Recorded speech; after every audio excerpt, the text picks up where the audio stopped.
This is not the goodbye that Jane Foreman had hoped for. Well, you know, nobody likes to move. I do not want to be leaving, friendships that are 10 and 11 years old.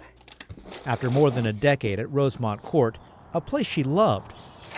Horrible process. Nobody enjoys it, but The 71-year-old not fun. is moving out. No, I don't want to be leaving, but the Legionella situation really concerns me. I feel my health is at risk. I think the picture of these system filters are in the elevator.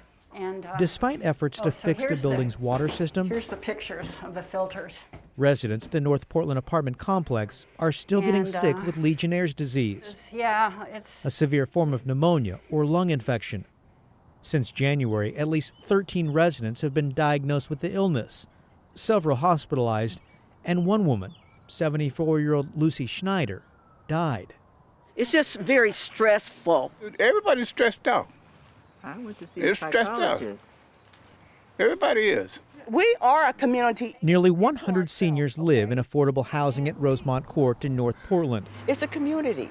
The apartment complex is owned by the nonprofit Northwest Housing Alternatives. In early January, Multnomah County Health urged residents to temporarily leave and put them up in hotels after several people became ill with pneumonia-like symptoms. Legionella, the bacteria that causes Legionnaire's disease, can form in stagnant water and then disperse through the air and be inhaled when, for example, a shower or tap is turned on. You know, every time you turn on a faucet, to wonder, is that aerosol, am I breathing that aerosol into my lungs? Over the past few months, professionals have run chlorine through the water system to destroy any potential bacteria, installed a disinfection system, and added filters on faucets in the apartments. The flow is, I don't know. Which slows water to a trickle. Little more than dripping. Despite all these precautions, that's how we've been living since late March. 3 additional residents have gotten sick. One in March, one in May, and another in June, leaving health officials stumped. 6 months after the first few cases of Legionnaire's disease were detected at Rosemont Court, been driving us crazy. We just don't know.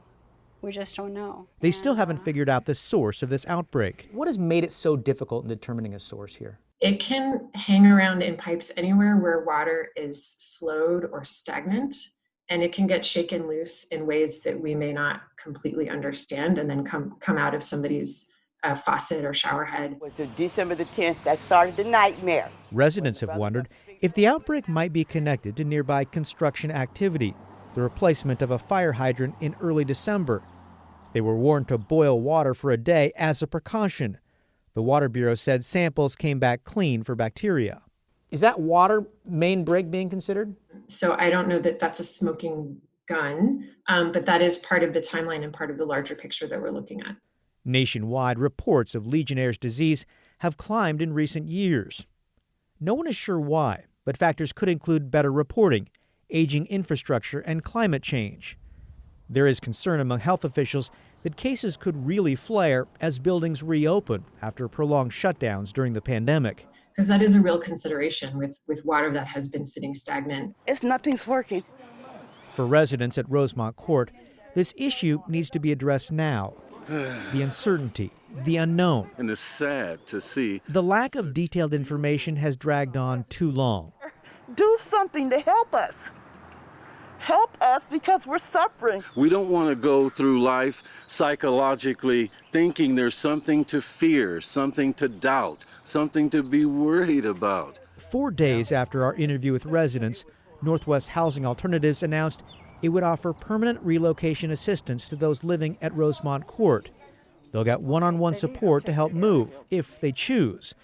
But only about half the residents are going. And I like it. For many, it's a tough decision. It's a move they really don't want to make. The pandemic has been hard enough. Talk to all of you later. And now they've got to leave their friends and the place they've called home.